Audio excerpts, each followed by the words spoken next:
Hey, yeah, I watched part of your video. I didn't watch the whole thing because I knew where you were going with it, and you're wrong. Just so wrong.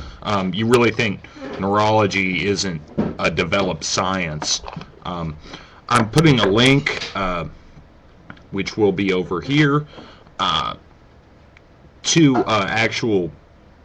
He's not exactly a neurologist, but he knows a lot about this subject, and your arguments are weak. They're basically based out of philosophy 101 class, and actually how the brain functions is pretty well understood. There is some gray area where we need to develop more. We need to get a clearer understanding of what's going on. But there is no ghost in your brain.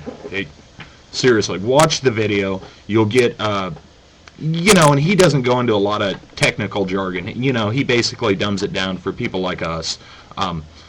They basically know what's going on in the mind. And by the way, if you've ever had a loved one, like a grandmother, grandfather, that suffers from Alzheimer's, what's the soul doing in that case? What about a head trauma victim? I see a lot of guys coming back from Iraq, who have had serious brain injuries. What's the soul doing? Is it just chilling out? Why does cognition, why is it affected when the brain's injured? Come on.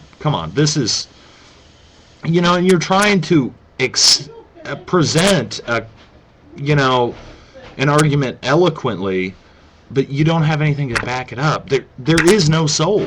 I mean, there's actually, in the first 5 books of the Bible, the Torah, there was no mention of the soul. Do you know why? Because it's a pagan concept. It was introduced during Alexander's invasion of the Middle East to the Jews. The Jews didn't believe in souls. Not for the first 5 books of the Bible, the Torah, the Old Testament.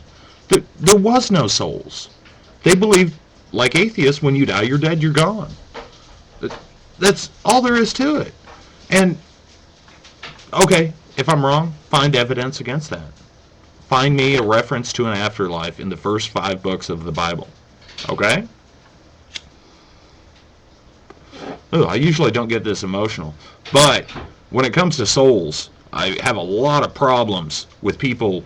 I work in a hospital, and I see people with brain injuries, with strokes, and I know what it does to their personalities. I know what it does to them. And to pretend that it's just hard.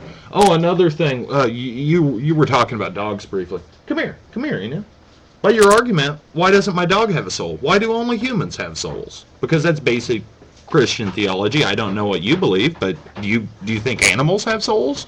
Because they've got all of this same stuff going on in their minds, except for, they can't do our abstract reasoning. They can't communicate as clearly, although we're not sure about dolphins. They might have more going on, whales too. You know what I mean. I mean, we can teach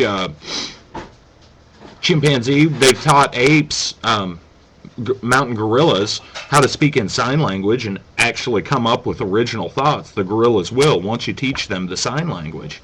So, what makes humans so special? Why do they have souls? And why is P.Z. Myers wrong when he talks about what's going on?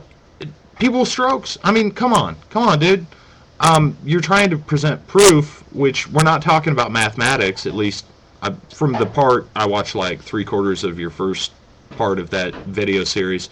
You weren't talking about mathematics. That's what proofs are actually for, is for mathematics. If we're talking scientifically, if you're just talking like in layman's terms, yeah, I guess you can use proof in a layman's term. Anyways, this is a very disorganized video. Usually I put a lot more effort into my videos. I script myself, but this was an easy one. So anyways, I'm looking forward to your response. Thank you.